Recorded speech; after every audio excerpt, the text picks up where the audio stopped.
Matt is going to talk today, and his, you know, they always say that there's somebody that doesn't need an introduction. Well, he's not getting one. Yay!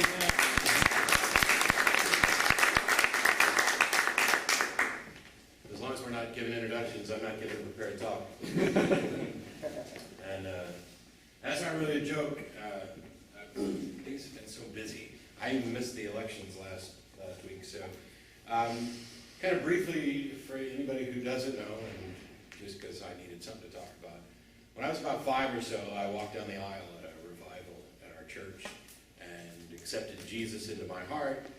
And in my teenage years, I mean, I was active in the church. My entire family was Southern Baptist primarily. There were some Catholics on my mom's side, but they worshiped Mary and they were going to hell. So in my teenage years, I was really active in church voluntarily. My folks didn't make us go to church. They would have, except that we liked going. The only thing I didn't like to do was get up early on Sunday or pretty much any day. I'm not a morning person. And but we were in church Sunday morning, Sunday night. Monday nights we would go out to do visitation. On Sundays people would fill out the "yes, I'm a guest and I'd like you to come annoy me" cards. And then on Monday we would go and annoy them and knock on their door. And they're like, "Really? You guys, you know, I thought nobody was ever going to do anything." Wednesday night we were in church services. Thursday and Friday nights we were active with youth group stuff. And then in the summers we would take various mission trips. I remember going over to Illinois to help rebuild a tiny little white church, which you would have loved. And we kind of helped redo some structural stuff on it, worked with those communities. I went to summer camps, Lake Windermere in the Ozarks. And how many people seen Jesus Camp? Yeah. So my summer camps were like that, but without the cardboard cutout of Bush or any other president. They weren't quite as overt about politics, but it was very similar as far as the mission and the message that we all received. And so in my teen years, I started to realize what it was all about, or at least what I understood it to be all about at that point. And I got to thinking, hey, if I'm just now beginning to understand this stuff about God, how can I possibly have understood it when I was 5? So maybe I'm not saved. Maybe I've just been one of these going to church, Christian in name only people. So I better get saved, or get saved again. And this started a process that I've talked about before. It was common in my Southern Baptist church. I'm from other Southern Baptists and Pentecostals and others that I've talked to. It's common elsewhere. And it's this guilt cycle where you are made to feel inferior, because we are, to God. I mean, it's just the way it is. Sorry, God's this perfect guy, and he wants you to measure up. And you're never going to do it, but you're going to keep on trying. And so you come in on Sundays and you get your dose, and you feel rejuvenated after being made to feel miserable for all the things you did the rest of the week, and then you go out the next week and you do it all over again. And so it's this cycle of, I can't meet up to the expectations, but I'm going to keep trying, and I'm going to keep rededicating my life to Christ over and over and over again. And I'm pretty sure that every kid in our youth group thought that they were going to be a minister, and the parents of most of them thought that they were going to be ministers, and some of them were. I know that that's the path that I was kind of convinced I was on, and some might say I ended up there in a roundabout way. But I left and went to the Navy for 8 years, and then came to Austin and worked in the tech industry for a couple of years, and then and I was a believer during all this time, but I was not active anymore. I don't like to play up that I spent my life as a Bible thumper, and Matt was going to seminary and was going to be a minister and stuff. That happened kind of late. When I got laid off from Dell, I didn't want to work in the tech industry anymore, and so I decided, okay, what am I going to do? And the idea that God had wanted me to be a preacher, but that I had run away from this calling because I was terrified of public speaking, inspiring, but and because I had a girlfriend and wanted to get married and all this other stuff. So I sat down and said, okay, God, if that's what you want me to do, I'll do it. And that started about 18 months or so of prayer and study and interaction. And I met with ministers, and my uncle, who was, he used to be a medical missionary, now he's a doctor in the Dallas area. And I worked through this all with the intent of going to school, going to seminary, becoming a minister, whatever it was God wanted me to do. It turned out God wanted me to be an atheist.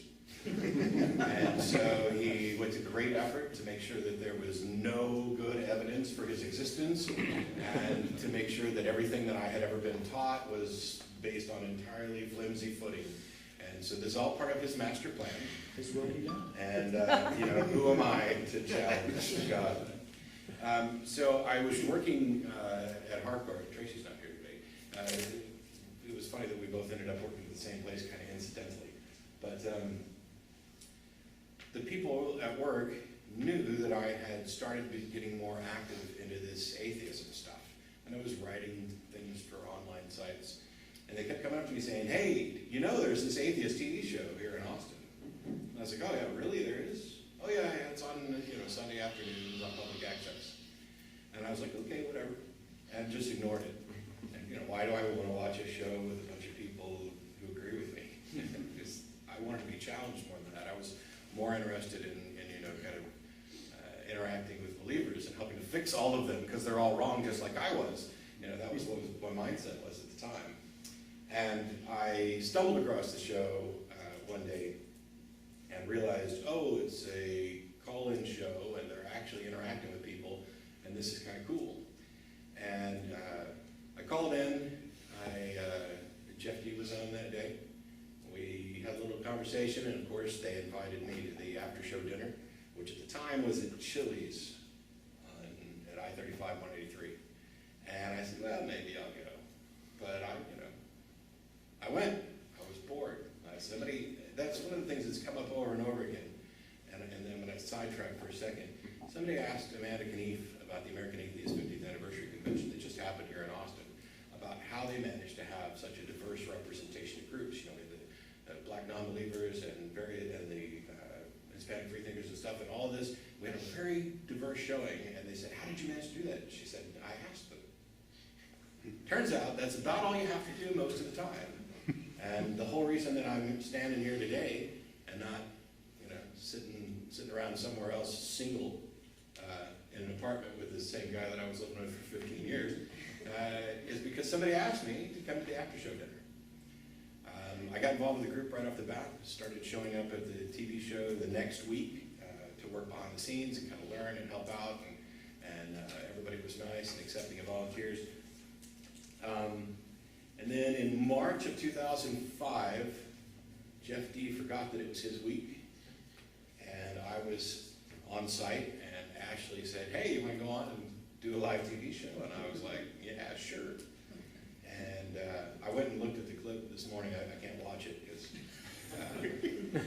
I had hair and stuff. But one of the comments on the YouTube clip is, Matt looks really nervous for about the first 10 minutes, and then 20 minutes in when the first call comes, it's kind of like the same guy that we've known all these years, which I don't think is accurate, but it was very, very rapid, the process of becoming comfortable sitting there on the TV show. Part of it is, of course, you're just in a room with your friends, and there's a camera there, so it's not that big a deal. It's like talking on the phone with people. And then I recognize that I'm quite often a different person at different times on the show. Part of that is because I do have control. I can hang up on them whenever I want, which I have used correctly and incorrectly many times over the years. But I started doing the show a year later. In May of 2006, we had the elections for the board of directors, and I had already been on the board previously when we just had co-chairs. But May 2006 is when we changed the Constitution to have president and vice president. And I was elected as president on that day, which I didn't have a lot of competition, but it still all caught me by surprise how quickly a lot of this was going. And I've been president for the last 7 years, until last week when I was ousted. A thundering coup of me saying, I think I'll go to LA. So I want to talk a little bit about what happened in those kind of 7 years to the ACA from my perspective and what I see maybe a little bit moving forward. And like I said, I didn't plan anything, and I don't have massive amounts of notes. It's mostly anecdotes that I'm remembering. I remember shortly after I got elected, we wrote a press release that needed to be read on the steps of the Capitol in front of, we were going to have reporters and stuff out there, and I don't remember exactly what it was about, There were several of these, but this was the very first one. It was the first time I was going to speak in public as the president of the ACA. I'd been doing the TV show for a while already, but it was the first time I was going to be out in public speaking on behalf of the ACA, and we were going to have press out there on the steps of the Capitol, and this was just, ominous. And I get up there, and there's like me, and 2 or 3 reporters from the news organizations that nobody cares about, and I was still, nervously standing here trying to make it through the short press release that we had written. Fortunately, that doesn't happen as much anymore, but it was the first kind of, now you really are here. You really are representing somebody. When I first started doing the TV show, and even today, I still, the show's sponsored by the ACA, but what the host and co-host say on the show is entirely up to them. Partially up to them. I guess there's always been some kind of, whoever the host is in control of the show, and I suppose if I really wanted to, you'd kick people off the show or whatever, but it's never really been necessary, because we're all already enough on the same page, even though we have some disagreements. But after that first press release, I realized that I had stepped into what I was terrified of doing, why I didn't become a preacher in the first place, which was actually speaking in public to people. And it was these meetings that helped kind of cure me of that. I gave 2 or 3 lectures fairly early on. One about the history of the Bible, another one about hell, another one about belief and knowledge. And giving those talks to the people from the ACA, and I even did a magic show here one time, which was not my favorite. It's not online anymore. But it was giving those talks to those people kind of helped me realize what I was terrified of as far as public speaking seemed to be based on the fact that I had inner doubts and concerns, and I wasn't very confident in my beliefs all those years as a Christian. And being able to tell people, this is what I believe and this is why you should believe it, and now realizing just how boneheaded my reasons why were, that stuff went away. If you stand up and you're just talking about what you know, and you're okay with saying, I don't know, and you're not pretending to have answers that you don't have, especially if you're surrounded by friends and people who agree with you, then there wasn't any reason to be terrified of speaking, and it just kind of fizzled away.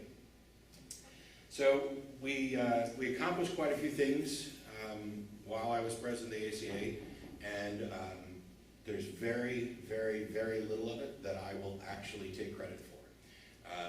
The secret to the ACA is, or has been, at least during my time, who's vice president. In all seriousness, the way the Constitution is put out, the president is kind of outward-facing as the spokesperson of the group, which I was already doing the TV show, so it didn't really have to add or change a whole lot. And the vice president is inward-facing. And I've had Don Baker, Don Rhodes, Jen Peoples, all behind me throughout this entire 7-year process, picking up everything that I forgot to do. Oh, there's a board meeting today? Sorry, can you take that? To steering the direction. And the only thing that I had to do was, until recently, set the agenda for the board meeting, although I managed to shuffle that off to Jen, where I don't have to do that anymore. And it's been easy. And it's been too easy. It's one of those things that as long as the president's position is outward facing, and I'm okay with speaking in public, and I run around doing talks and lectures and debates, it just made sense to kind of stay there and keep pushing it in the direction that I wanted it to go. And we did get some things done where I contributed some at some level, off and on. We've increased memberships over what they were when I first joined, but I think that has far more to do with the popularity of the show, which is everybody involved in the show is responsible for that. We've seen an increase in donations from where we were, and while I'd love to take credit for it, and I'll take partial credit, it's actually an idea that Keith raised, which was, hey Matt, you're sitting around answering all these emails, hundreds of emails a week. Why don't you just put a little blurb at the bottom in your signature line to let them know that if they want to donate, they can. And I said, okay. So I started doing that, and I think we saw like $3,000 in donations in the next couple of months just from that. So, I mean, it's a good idea to keep. We bought a building.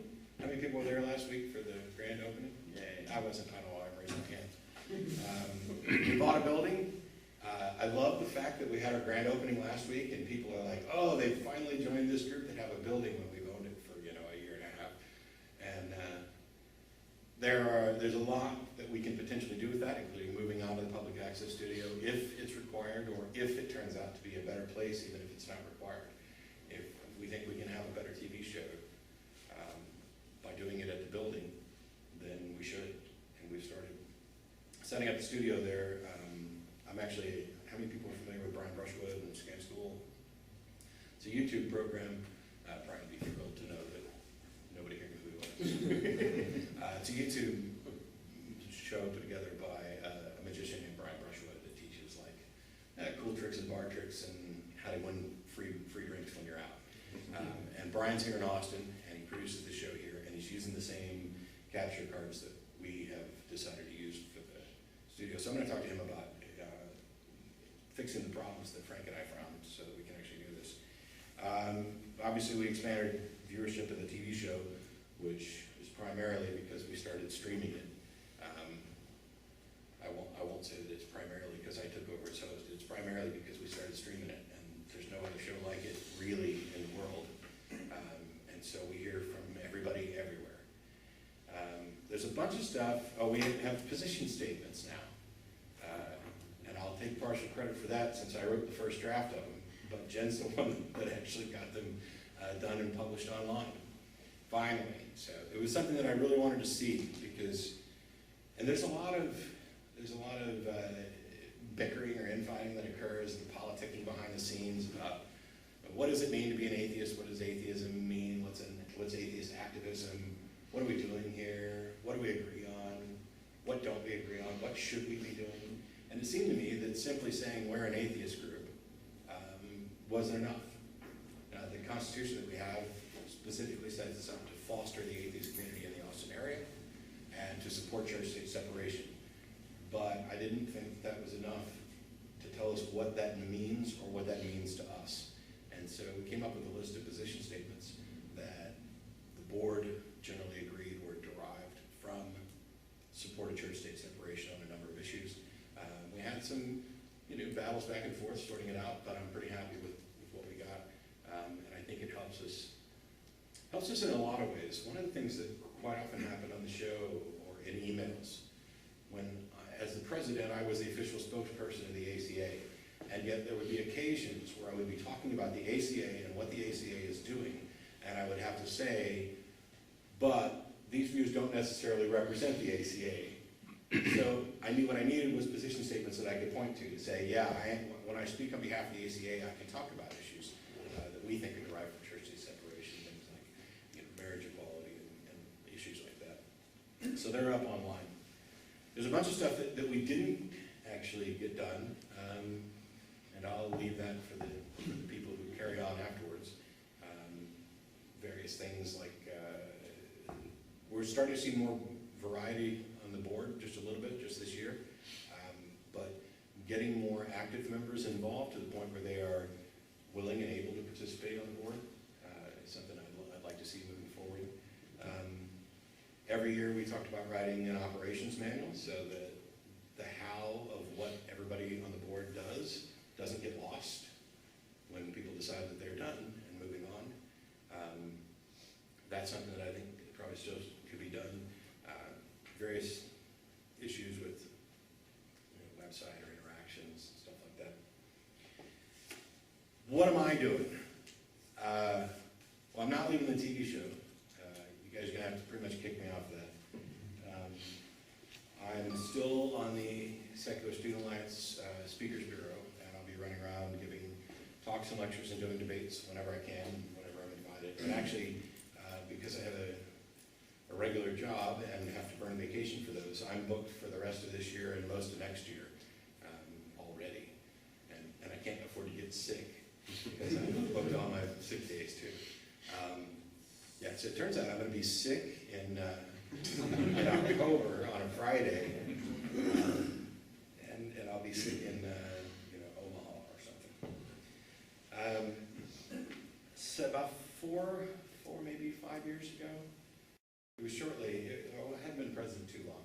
There were groups that contacted us to say, "You guys have this awesome group, and you're doing so much." And you guys, I mean, we were, and probably are, one of the most active atheist organizations on the planet as far as things that we had scheduled. Now, there may have been only 2 or 3 people showing up at something, but we were, trying. I mean, we did board game nights, roller skating, we get the happy hour, and where a lot of atheist groups were meeting once a month for a lecture, we were meeting every week, multiple times a week, and people are like, this is nuts. I mean, how do you guys do this?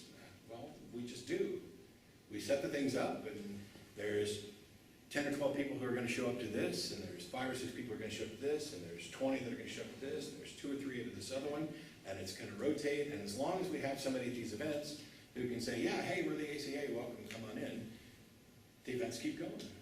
And there was a period of time where I was at happy hour every week, and now I'm never at happy hour, and that shuffles around. We and continue to do a lot of things. Now I know the Houston group actually has more members and more subgroups. I mean, because Houston's so big, they actually have a couple different groups that meet at different places around, and they're doing a lot too.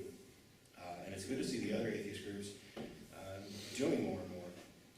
But when they asked us, "How do you guys do that?" we tried to explain it. They're like, "Yeah, but how do I start a group like yours?" And I hate getting asked that question. I hate getting asked, "How do you start a group like yours?" Because I didn't start this. How do you start a TV show like the one you're on? Because I didn't start it. How do you keep it going and bring in new members? Because I don't know. I just know that it has happened, and it's because, as best I can tell, a bunch of people were interested in working together. A little bit of magic. Yeah, a little bit of magic. But what we did was we said, look, we had a lawyer draw up a constitution and bylaws, which have established the foundation for the ACA. You can take those and use them.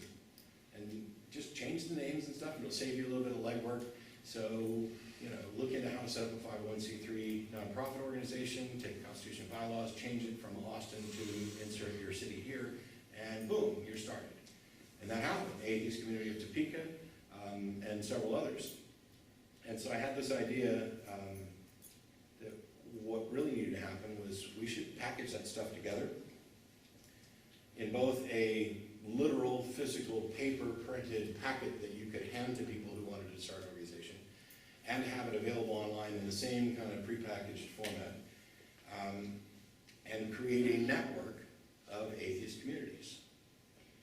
When the Coalition for Reason started out, I thought that's what they were going to do.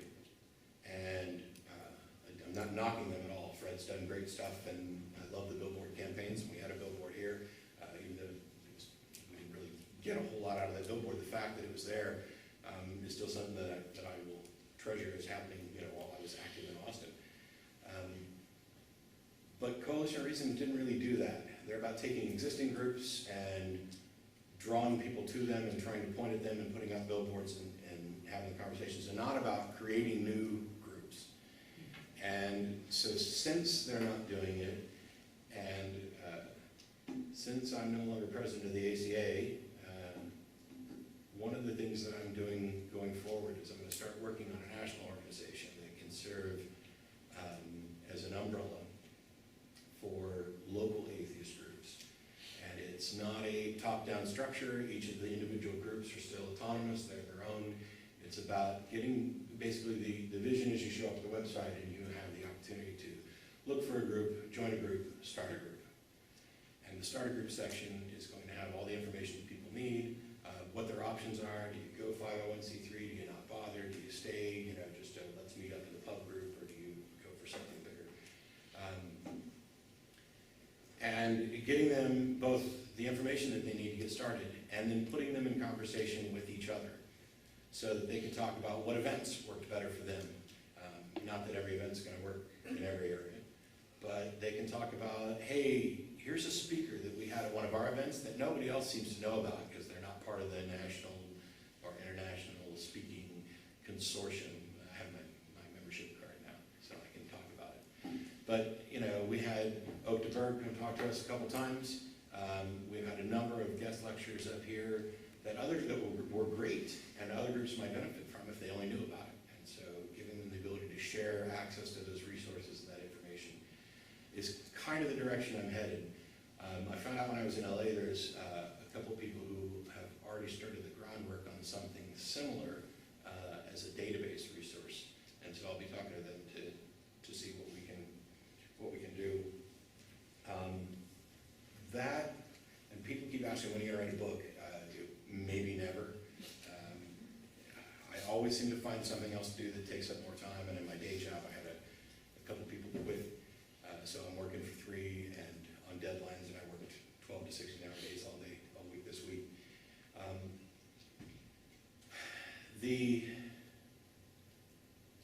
I don't know what's going to happen with the ACA, but I'm fat, dumb, and happy at this point because I'm incredibly confident and encouraged by what's going on and what's been going on.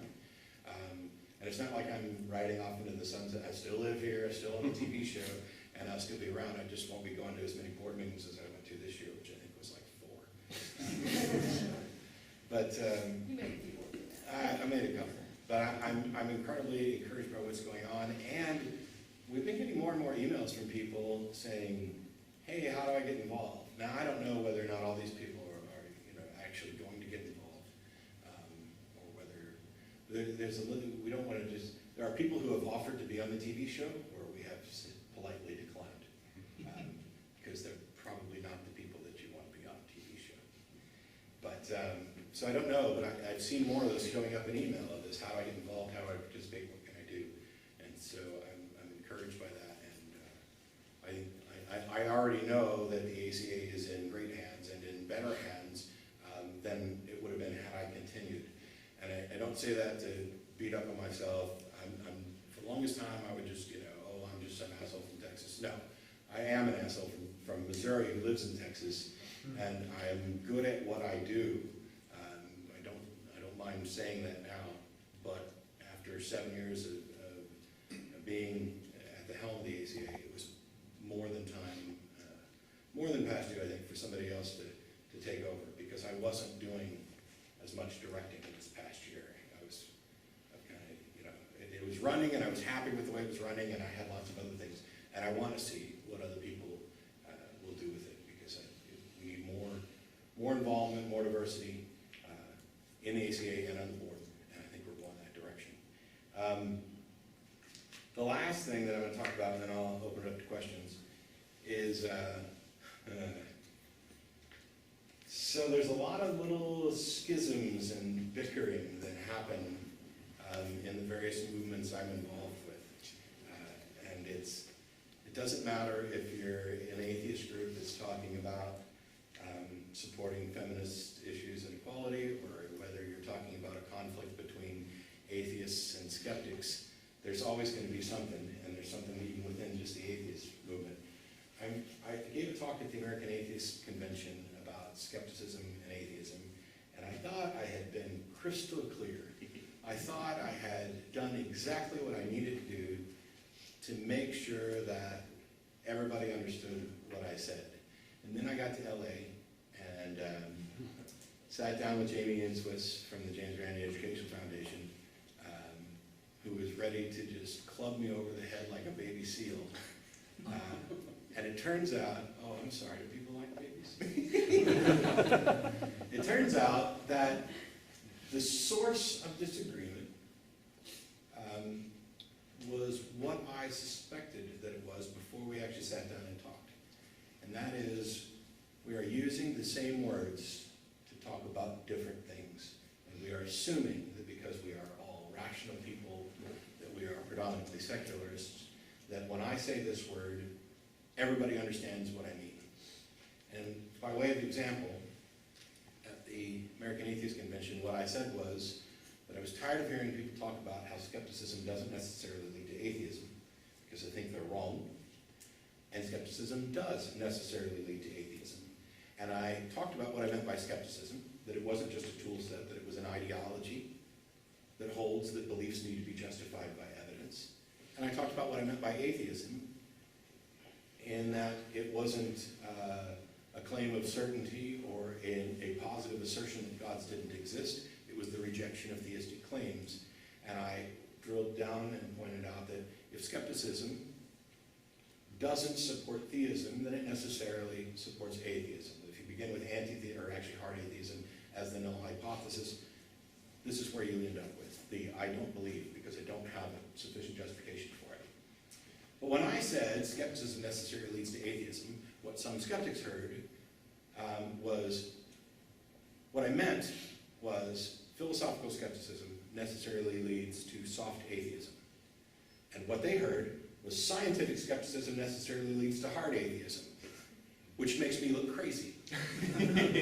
Because scientific skepticism is all about the process, it's not about the conclusions. It only deals with testable claims, so it couldn't possibly actually reach any conclusion on an untestable claim. And so for me to assert that scientific skepticism somehow assessed an untestable claim and came to the conclusion of hard atheism, the positive assertion of there are no gods, that's just crazy. And they look at it like that. Doesn't matter the fact that I talked about what I meant by skepticism, what I meant by atheism.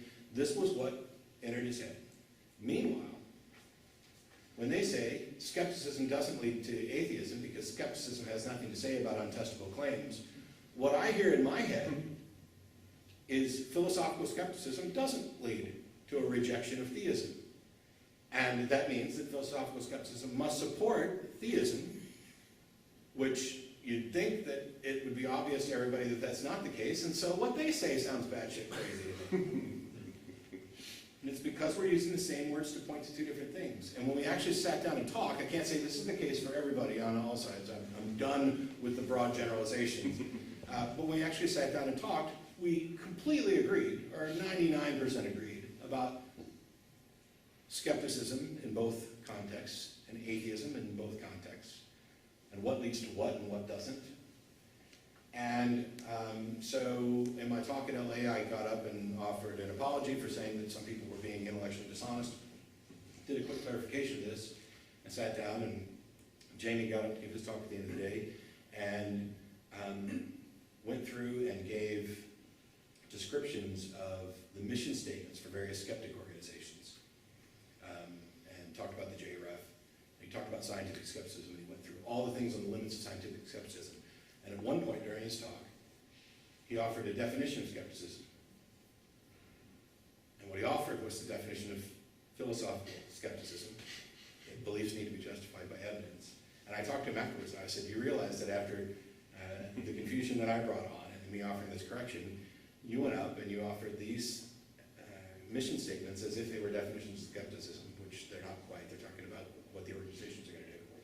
And then you offered a definition of philosophical skepticism and didn't distinguish it from scientific skepticism. You kind of rolled it in. And there's a lot of this rolling in that happens everywhere. It happens whether you're talking about atheist skeptics, whether you're talking about atheists and people who are supporting social justice issues. While Jamie was giving his talk, PZ was tweeting. And Jamie hadn't even finished his talk, and PZ was saying, I'm done with the skeptical movement, and Jamie and Swiss is an incompetent ass. Oh no. And I'm sitting there in the talk going, why? You guys are in the exact same room. One's at the front of the room, one's at the back of the room. And some of the stuff has kind of reached a head. Here's the good news. Actually, before I get to the good news, at the American Atheist Convention, one of the things I pointed out was that it's probably in our best interest in these conflicts to pull each other aside privately and have these discussions, because you're more likely going to get a productive result than if I, from the pulpit, start talking about how wrong Jen is on something. And it just doesn't make any sense, and you build up walls. Now, what happened? Immediately, some, well, I don't want to engage in name calling. Idiots presumed that I was saying don't ever call anybody out in public, which is absolute nonsense. And what I was suggesting was that when we start, we should probably start in those situations to have those conversations behind the scenes, if better results are our goal, if it's possible. Obviously, if there's something time sensitive, go out and you need to address it public. If the person that you're talking about has demonstrated they're unwilling to have conversations, or you've had the conversations already and you're just in complete disagreement, by all means, this isn't about trying to hide any dirty laundry. I don't care about it. Let's have the conversations and let's promote other conversations. Let's try and do it in a way that's actually productive. And the good news that I was going to get to is that almost nobody cares. There's a group of people online who don't participate in these events, who don't participate in the large conventions and stuff, there is more than one atheist community, there's more than one skeptic community. And what happens online is often very, very different from what happens in public. And the fact that there are a handful or even more people in one group or the other who are sniping, it's like this subgroup is sniping at this subgroup when there's a whole mass of people up here who are the broader atheist movement, who are the broader skeptic movement, who, yes, some of them see the sniping, but most of them are unaware of the bickering that goes on behind the scenes because they already get it, because they already understand that we're all one bigger community focused on making the world a better place, using reason and evidence, critical thinking, absent any appeals to religion. And yeah, there's probably going to be some bickering and there's probably going to be some growing pains, especially as we move from a teeny tiny percentage of the population to maybe someday before I'm dead, a majority of the population. They already know that that's the case, which makes it kind of silly for me to tell that to all of you because most of you were most likely in that position already. The only reason I bring it up is because, as I won't be the official person for the ACA, unless Jen decides to appoint me, which that's in the Constitution, it's something you can actually do. But as I won't be doing that, the talks and lectures that I give, I'll be making an extra effort to make sure I'm not misrepresenting anybody, but I'm also making some changes in how I talk about things, and I'm trying to work more behind the scenes conversations to get people in agreement, or at least willing to set aside, we're going to argue about this one little definition in order to work together publicly to make things better. That and a national organization and more lectures and talks, that's where my focus is in the upcoming years. And I don't know how long I talked, but if you guys have questions, I'll do what I can to answer questions.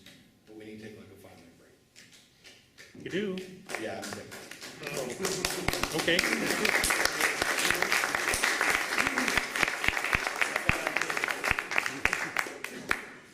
So if I could, I hate to throw this on you, but if you want to talk a little bit about what happened at the elections and kind of what you see going forward, I'll let you as the new president come up and take a couple minutes. Okay. I'm a little bit. Okay, all right. We'll do that. Okay. So, hi, for those of you who don't know me, I'm Jen Peoples, and I've been the vice president of the ACA for, since '09, so that's about 4 years now. I can do math right now. I was on the board before that. And so I'm now the president-elect of the organization. The new board officially takes over next month. Don Rhodes, I'm happy to report, as the incoming vice president. And we have a full board. I think the names of the new board members are up on the website already? Not yet. Not yet, okay, so we'll get that posted right away. So anyway, we've got some plans for using the building more often. So those of you who got a chance to come by and participate in our open house last week, I hope you enjoyed it. We do have plans to use that building more often. Jeff D. contacted us about possibly resurrecting godless gamers and using the building for that. We'll probably be maybe resurrecting nonprofits at some point and using the building as the broadcast site for that. It might also go to video. So there's that. We're looking at a new phone system, so something that will handle messages a little more efficiently. actually doing the show from the building. So there's a lot of stuff in the works in the next few months, I hope. So, anyway, and if you haven't been there, then by all means get in touch with us, because Mark Vanderbrake is the guy that's been kind of setting up the library and everything. He's done a great job. He's also the guy that has set up some of our t-shirts and stuff, so we actually have t-shirts. We're going to probably get some new designs in there as well, because one thing we were looking at, we've got ACA, or not ACA, but Atheist Experience shirts, but we don't have ACA shirts. So we need some ACA shirts so we can wear the colors when we go to events and stuff. So anyway, yes, Mark? What are the thoughts on how many hours per week the library should be open to the public? And how do people who may wish to staff the library voluntarily, who should they contact? Actually, right now, I think if you just contact us at co-chair at is it atheist-community.org, we'll see about getting you worked into a volunteer schedule. Right now, it's by appointment. So if you want to go and take a look at the library, if you contact us, we can make the library available to you. But we're actually looking at possibly staffing the library and having regular hours. Where is the building located? The building is up on, it's 1507 West Canning Lane. So it's just about centrally located. If we look at where most of our members are distributed in the Austin metro area, that's pretty much close to the central geographic center of where that is. So, Vernon? Between Vernon, No. Between Vernon and Yes. Lamar, Yeah, a little closer to Lamar. yeah. It's got a Actually, big white sign, Free Thought Library with the ACA logo. do you know where the Hay Cupcake Bakery is? It's only like half a mile from there. Woodrow's across the street Woodrow roughly. is the That little closest car dealership. fairly large street. Yes, near there. So I'm back if people have questions. You were talking about the various little schisms within the group, and one of them that I noticed and wanted you to have a chance to address was the notion of atheism plus, that atheism as not having a direction for social action, just saying I don't believe in God doesn't tell you which way to go, and that when people started this movement, that it created a lot of hostility about, okay, so now you're saying if I'm not a feminist, then I'm not a good atheist. And that kind of split has been fairly noticeable, even to those of us that never look at the blogosphere. Yeah, sure. So Atheism Plus is an idea that was tossed around and started on the back channel of Free Thought blogs, in recognizing that we, the atheist community, especially those involved in atheist activism, are doing more than just atheism. We are already advocating for social justice and these other things that aren't contingent upon atheism. And we were running up against opposition from people who were like, no, you shouldn't do that. And by the way, who put you in charge? Don't take my atheist movement. Don't you tell me I'm not an atheist. And so a label was put on it, and immediately the label got blamed for creating a divide. Well, the divide already existed between the people who wanted to support certain issues and those who didn't. So the label didn't really do that. But what the label did was, despite every attempt to do the opposite, it added confusion. And I can't count the number of times. So I've got videos up on my private channel where I was trying to explain, what this is and what it's not. It's not any sort of litmus test about who gets to be involved in the movement. I mean, I couldn't stop anybody from being involved in the movement. But it was about recognizing that the atheist community is people with, have different views. But by and large, we've already been working towards social justice issues, church-state separation issues, and all these things. And some people looked at it as a redefinition of atheism, which to me was bizarre because it was specifically atheism plus. This is now what atheism is. This is a sub-movement that's atheism plus. It's like if you had, the Society of American Magicians, and it turns out that the bulk of people who were active in the Society of American Magicians were also advocating for,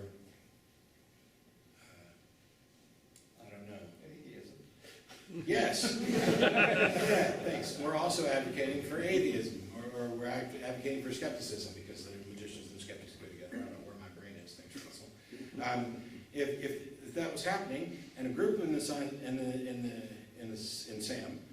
said, "Hey, we're going to create this sub-identity called SAM Plus, and that portion of SAM is going to be focused on magic and skepticism." And then the rest of the Society of American Magicians said, no, you don't get to redefine what SAM is, but we're not. It's a subset.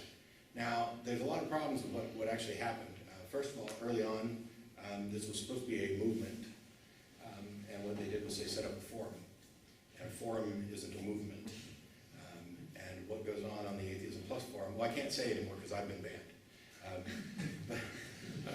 For legitimately violating their rules, even if that wasn't the intent. But I have no problem with people having forums and having discussions and doing. I'm more interested in doing things, which is why, while I advocated for Atheism Plus at the outset, and I still hold to the same values that Atheism Plus was espoused to support, because I didn't stop being a humanist or a decent human being, mostly. I'm not pushing it or pushing the label anymore, because I understand kind of how things got messy. It's kind of like the new code of atheism. Yeah, thanks for going the exact opposite of my entire clarification. I can count on you. Not a question, but a comment. I wanted to thank you for addressing the schism thing, because I just started meeting people last week at the open house. One of the first questions I asked Don, because for those of us who are just at the point where we're ready to start externalizing our atheism, we read the blogs, we listen to the podcasts, there's humanists, and there's skeptics, and there are atheists, and they say they're all different, but they all sound like they're saying the same thing. Then you've got the feminists, and then they're not feminists, and there's this thing out there called Atheist Plus, and PZ's getting pissed off about something. For those of us who are just now at the point where we're ready to reach out to a group like the ACA, it's confusing as hell. Yeah. And so I went to the open house last week, and I really didn't know what I was walking into. I felt very welcome and comfortable there, as it turned out. But I'm afraid you guys are turning off with these schisms. Not you guys, I don't mean to say that, but this is confusing those of us who are ready to reach out, and it might pull us back. And it took me a long time finally seeing that open house to finally get my feet out the door. Well, thanks for doing that and saying it and coming back, because it should. That's the thing that I wanted to kind of address with all this, is that there's a lot of growing pains that happen in this process, a lot of struggles with identity, even just trying to put together the mission statements, position statements that we have in the ACA. There was pushback and there were rewrites, but it didn't turn into a big nasty fight.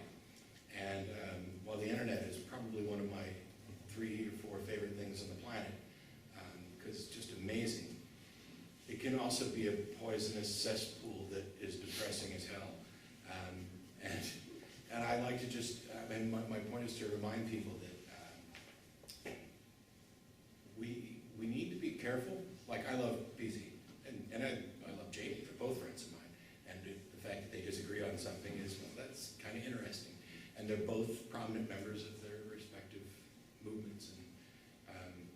But they're not the sum total of anything, and neither am I. And if anything, there are probably, almost certainly, things that I've done and said that have kept people from participating in the ACA.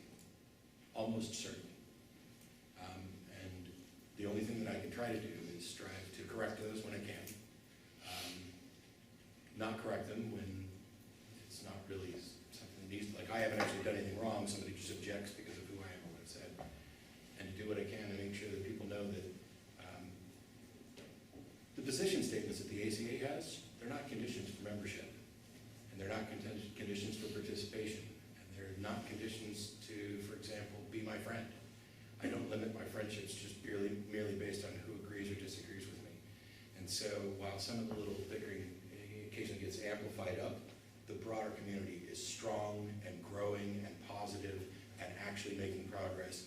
And no matter what negative things people are saying, overall, I have not been more positive about the direction that all of those groups are going and generally going together. John, been a lot of talk about fractiousness, and ACA's had its history of that. I've been to a lot of board meetings that were maybe a little bit on the bitter side. I have seen the organization talk about dissolving with it in mind that of the big movers in the movement, organizations are mostly foundations. Democracy is very hard. During your reign as president, Tenure. thank you. We have had more. Don't say rain, I told you not to say rain. We have had more unanimous votes than in the whole rest of the history of ACA. I feel like we've been able to disagree and move on without bitterness, and I really like the way that you've led the organization in the place we're at today. Really Thank you. appreciate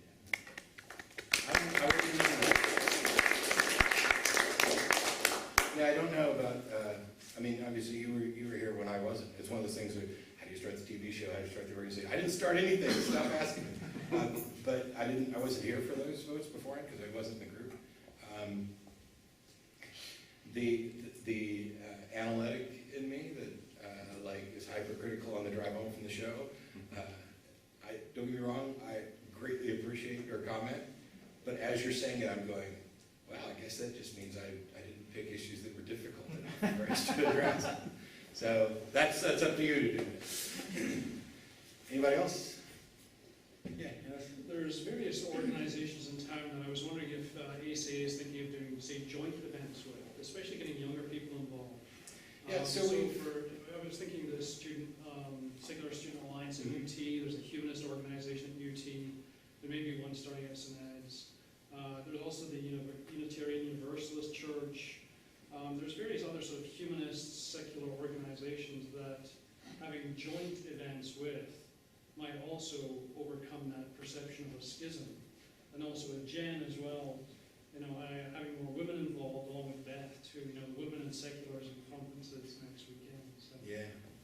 I'm just wondering if these are possibilities. Yeah, I'm actually the university liaison, and so I am in contact with those university students. We've actually tried to do a couple of joint events in the last couple of years, and it's just been a matter of timing, getting things together. We have actually done some stuff in the past where we've co-promoted events. It's Something not we're always- definitely working on. It's not always the easiest thing to do. I'm sure if there was ever a big thing, that it would be a lot easier to get those groups, but I mean, people have their different focuses. I was going to point out that Jen's been the university liaison, but now that she's president, maybe we need a new university liaison, someone with expertise in the university arena, to step in and work with those organizations, not throwing out any names. But yeah, it's, on occasion, we've done joint events, as Jen was talking about, and I'm hoping that there'll be more of those. I know Chuck, who's not here today, Chuck pretty much runs our National Day of Reason thing every year, and some years it's been him and two other people down there. But mostly, that's because the National Day of Prayer in Austin has had fewer attendees than are in this room. For at least, I wasn't there this year, but a couple years ago when we went, we were like, why are we even bothering to show up? There's more of us than there are of them at this point. But if that flipped, I mean, I saw billboards up all over the place, so they're spending lots of money. Billboards are not cheap. Spending lots of money on the National Day of Prayer in Austin to get a handful of people to turn up. Usually it's like the music group from one church and a handful of people from another, and that's it. I'm kind of, this is going to sound perfect.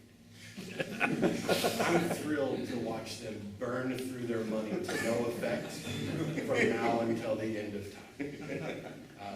But if it actually has an effect, then yeah, we need a network. One of the things in the organization that I'm talking about trying to build, it wouldn't limit it to the Atheist Community of Austin is the only Austin group that is part of this community. it's entirely possible there could be different communities within a given city or region. Probably not in the same, neighborhood, but I haven't set up what kind of limits we're gonna put on it. But getting those groups to connect allows you to, one of the things would be regional announcements. So the Secular Coalition for America has started trying to do some of this, but they're not really, I want a group that's creating new organizations and giving people. Del Rey is a good friend of mine and has done a lot of stuff for the atheist community, in particular, helping and fostering the Recovering from Religious group and the Clergy Project, both of which have been amazing. And they're structured specifically so that people leaving religion have this path that helps the some people like me, I'm done with it. And I don't need any other help or counseling. I sorted this out, it's crap, and now I'm going to talk about it. And for other people, it's a lot more difficult. People lost jobs and families and custody. And people, I hear from people who've been atheists for 50 years who still wake up in the middle of the night having a terrifying dream about going to hell. And so groups like Recovering from Religion and the Clergy Project help that transition. But they don't need to stay there forever. And so they need organizations like ours, smaller communities, to land in so that they can participate and do things with people. And some of those groups are going to be, hey, let's go drink. And some of those groups are going to be, hey, let's go eat. Some of them are going to be, hey, let's go drink and eat. And some of them are going to be, hey, let's go drink and eat and talk. And then some of them might occasionally show a movie, and some of them might buy a building and have a library and have lectures and do a TV show, and we can broaden it out from there. But getting those groups to work together, I think, only needs to happen. Let me answer your question without tautology. It only needs to happen to the extent that it needs to happen.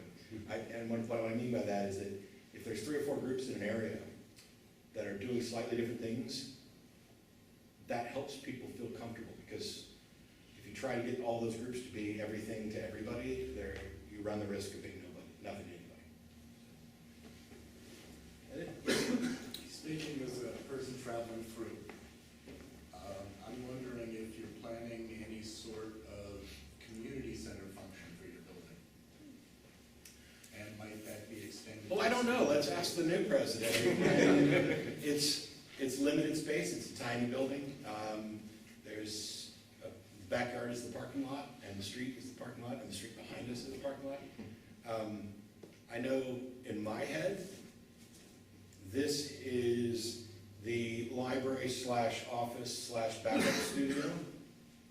And then, when we take over the rest of the world, there will be another building that would be the community center, which is, we're still going to continue having lectures here, because it would be difficult for all of us to pick up right now and go over to the building and parking and get seating and everything else. And so we're going to keep making use of the free resources and the UU Church. We've had a number of meetings there, which has been really beneficial.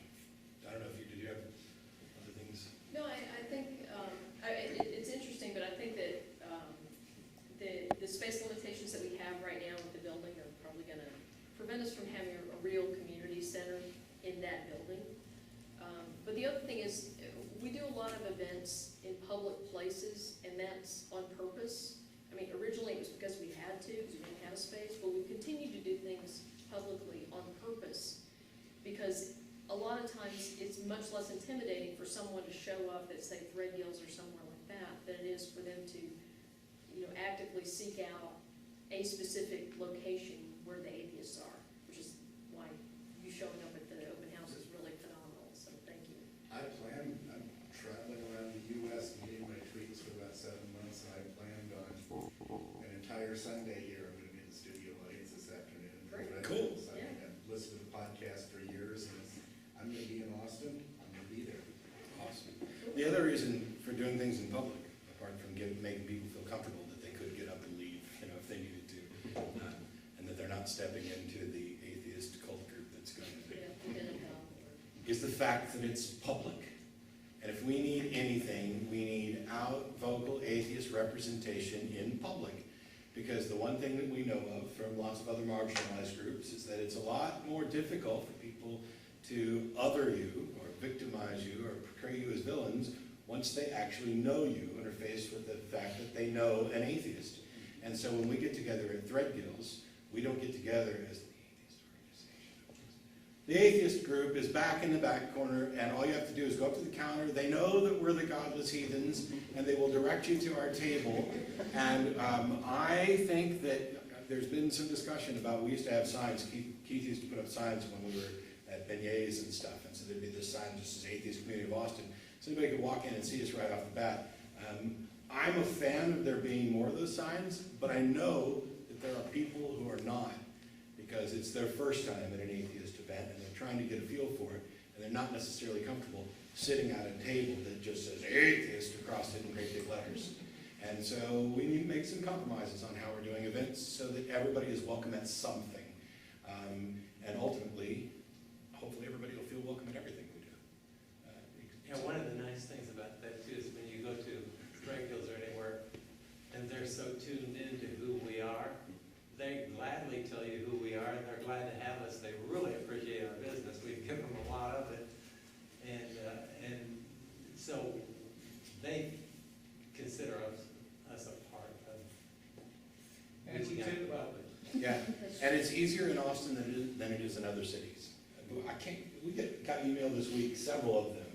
Oh, you guys are so brave in Texas. I don't live in Texas. I live in Austin.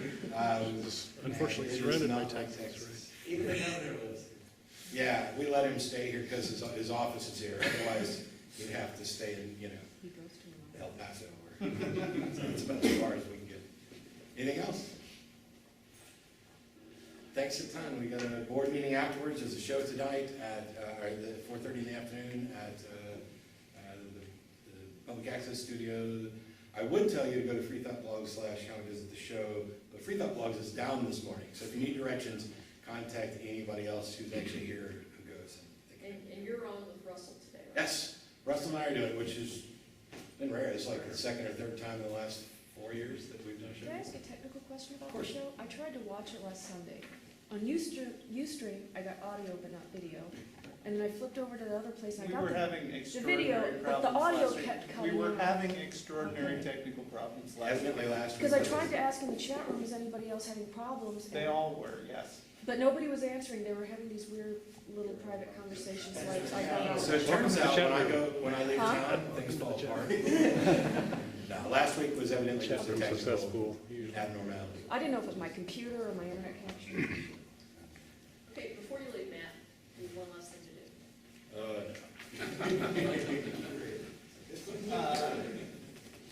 Just want to ask if anyone thought Matt was being a little too modest when he talked about his time as president? Yeah. All right, so it's my job to embarrass Matt and talk about him a little bit more. But first I want to say something since the subject of the chat room came up. It's only been in the last couple of years that we've been monitoring the chat room, and we've got these specific rules that we ask people to follow, but they don't. And one of the most usually broken rules is don't tell the host to hang up because it just spams the chat and the host can't listen anyway. But especially when Matt Dillahunty is on, somebody will gleefully yell, no, no, no, no, no, you're done. It's like they think that it's his catchphrase.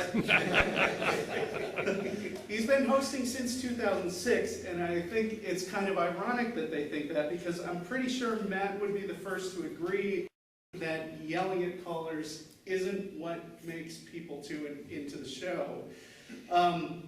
They tune in because Matt here embodies the spirit of open dialogue. I picked a quote from an email we got in March, but really I could find one in any month that said something just like this. It said, "I've watched a few episodes on YouTube and I enjoy the calm discussions. I think Matt must be the most patient guy since Jesus." The Atheist Experience couldn't exist if every call ended with yelling and hanging up on people. It's successful because people want to call us. Atheists love hearing the arguments that Matt delivers, and theists feel really comfortable talking to him most of the time. So Matt's been president of the Atheist Community of Austin for 7 years, and I don't actually think he's the most patient guy since Jesus. Actually, he kind of enjoys going off on these long rants. But he is one of the busiest and most enthusiastic people I know. During his time as president, Matt has not only hosted the Atheist Experience for most weekends every month, but when the public access studio closed for renovations for an extended period of time, he allowed the show to be run out of his personal apartment every week without fail for a ridiculously long time. Matt has also juggled a lot of podcasts. He ran the nonprofits from his place for a long time, and when Beth here decided to start up her own show, Godless Bitches, Matt was right there behind the scene, making sure that the technical end of it ran as smoothly as it does on all our other shows, but you know. Under Matt's watch, the ACA has exploded in popularity. We've received donations from around the world. We've gotten the attention of professional apologists like Ray Comfort and famous atheist horsemen like Richard Dawkins. And in addition to his official capacities, Matt has leveraged this recognition into an impressive series of group invitations. A couple months ago, a lot of us got to watch him give that speech at the 50th anniversary of the American Atheist Convention. He's delivered his talk on secular morality to a bunch of groups. And Matt's become kind of the go-to guy for religious debates. He's had formal arguments with preachers, theology professors, philosophers, one secular anti-abortionist. Over the last few years, he's helped to raise tens of thousands of dollars for Camp Quest, Texas, which hosts a yearly secular retreat for kids that my son looks forward to all year. And he can really fill out a frilly dress.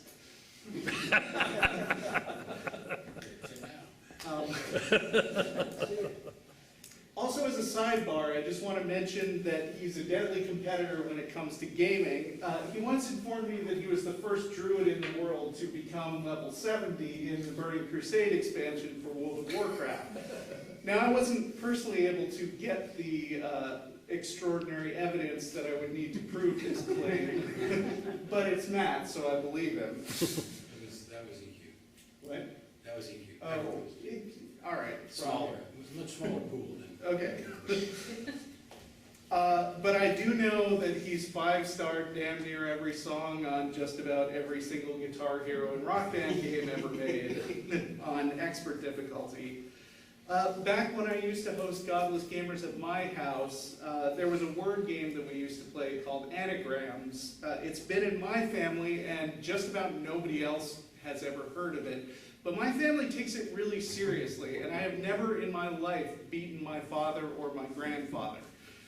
But other than that, my sister and I have beaten everybody else we've ever introduced to the game. Almost. I introduced Matt to the rules, and he beat me the first time we played. And that should tell you a lot about the way Matt approaches things, both in his personal life and as sort of a secular leader. He's really competitive, but he's also really generous to his friends. He's become an important force for good in the secular community. And of course, I don't want to downplay the success of the Atheist Community of Austin as an organization in general, because we're going to keep going under Jen's leadership.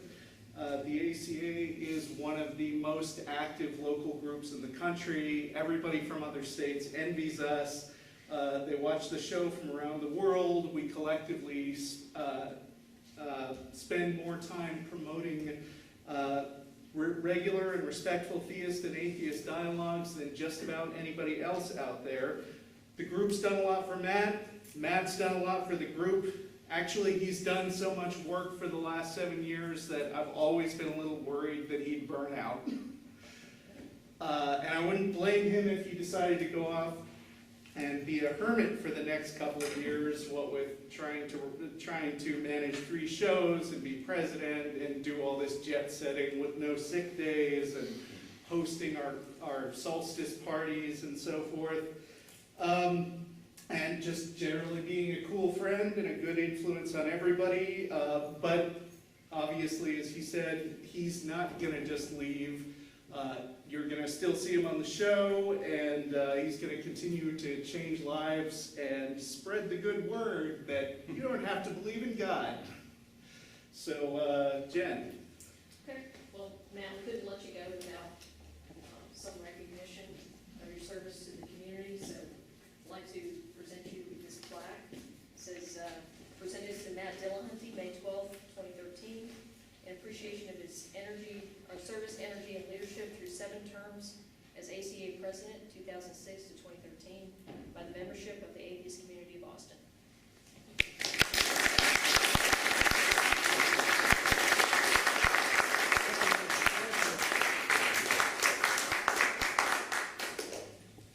Evidently, I'm on a year of actually getting awards. Did you get a picture? Thanks so much. In December, the Freethinkers Association of Central Texas had a get-together and gave me the first Catherine Farringer Award for atheist media, and it's sitting next to my TV as like the award thing. But this one is going up in my back room where I've got my computer and the podcast equipment and all my magic stuff and the things that are that mean a lot to me. And so I appreciate you guys doing this. I'm not going anywhere, and everybody here knows that when they need something, you know, I'm still going to be around. But I greatly appreciate this, and thanks to you all for coming out for. Oh, by the way, one of my responsibilities as president is to give a State of the ACA address every year, and I didn't do that this year, so that was this. And the ACA is in really fucking good hands. Thanks so much.